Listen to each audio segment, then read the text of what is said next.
नमस्कार।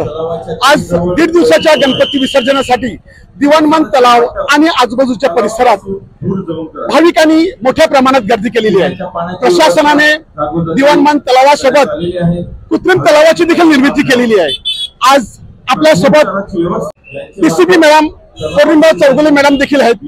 ते काय सांगत आहेत, प्रशासनाची कशी तयारी आहे त्याबद्दल आपण त्यांच्याशी बोलूया। मॅडम जी नमस्कार। नमस्ते। आज पोलीस प्रशासन 1.5 दिवसाच्या गणपती विसर्जनाकरता अत्यंत मोठ्या प्रमाणात तयार आहे। आज सर्व पोलिसांच्या मीरा भाईंदर वसई विरार आयुक्तालयातील सर्व पोलिसांच्या साप्ताहिक सुट्ट्या देखील बंद करण्यात आलेल्या आहेत। मोठ्या संख्येने मनुष्यबळ आज इथं प्रत्येक पोलीस मध्ये उपलब्ध आहे। सार्वजनिक विसर्जन ठिकाणी कृत्रिम तलाव या ठिकाणी प्रॉपर पोलीस पॉइंट्स आम्ही लावलेले आहेत। अधिकारी ऑन रोड आहेत, रस्त्यावर देखील आमचे फिक्स पॉइंट आहेत। SRPF आम्हाला प्राप्त झालेली आहे, ती देखील आम्ही उपलब्ध करून घेतलेली आहे। त्याचा देखील प्रभावी वापर करत आहोत। महिला सुरक्षा, कायदा सुव्यवस्था रक्षण हे ब्रीथ घेऊन मीरा भाईंदर वसई विरार आयुक्तालयातील झोपडीमधील सर्व अधिकारी अंमलदार ऑन रोड अत्यंत सतर्कपणे कर्तव्य बजावत आहेत। दिवाणमान तलाव आणि आजूबाजूच्या परिसरात तुम्ही अजून काही रात्रीचं टायमिंग आणि कसं काय ठेवलेलं आहे? आज रात्री 12 वाजेपर्यंत परवानगी असल्यामुळे फक्त 12 वाजेपर्यंत फिरतील असं आम्ही गृहीत धरलेलं आहे। तर आमचं त्यानंतर 2 तासपर्यंत बंदोबस्त चालू राहणार आहे। प्रत्येक व्यक्ती, प्रत्येक महिला सुरक्षित घरी जाईल इथपर्यंत आम्ही ऑन रोड राहणार आहोत। वाहतूक व्यवस्था देखील त्याचं देखील नियोजन करण्यात आलेलं आहे। नागरिकांनी देखील आम्हाला सहकार्य करावं। त्याचबरोबर महिलांनी आपल्या आभूषण असतील, आपल्या मुलांची देखील काळजी घ्यावी। काही आवश्यकता वाटल्यास पोलीस रस्त्यावर आहेत, ते संपर्क साधू शकतात।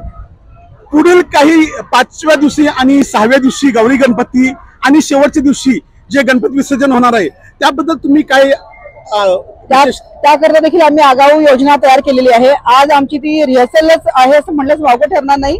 5वा दिवस, 6वा दिवस, 9वा दिवस, 10वा दिवस याची तयारी आम्ही अत्यंत प्रभावीरित्या केलेली आहे। प्रत्येक पॉइंट आम्ही कव्हर करत आहोत।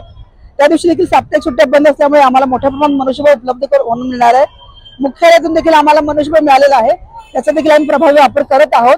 आणि पोलीस अत्यंत सशक्तपणे, समर्थपणे दरवर्षीप्रमाणे हा देखील बंदोबस्त पूर्ण करतील। शांतमय वातावरणात भक्तजनांचा उत्सव साजरा करायला वातावरण निर्माण करून देतील।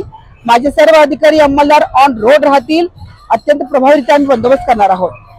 तर आता आपण ऐकलं, मॅडमनी सांगितलं की आम्ही जनतेच्या सोबत आहोत आणि जनतेला सहकार्य करणार आहोत, परंतु जनतेने देखील आम्हाला सहकार्य करावं। भक्तिभावाने गणेश जीचं तुम्ही विसर्जन करायचं आहे। कोणत्याही प्रकारे कोणत्याही महिलांना कोणत्याही ठिकाणी असतील त्यांना काही त्रास होणार नाही, परंतु तुम्ही देखील आपला सांभाळ करायचा आहे। वसई लाईव्ह न्यूज साठी दिलीप दाबरेसह छोटू आनंद, नमस्कार।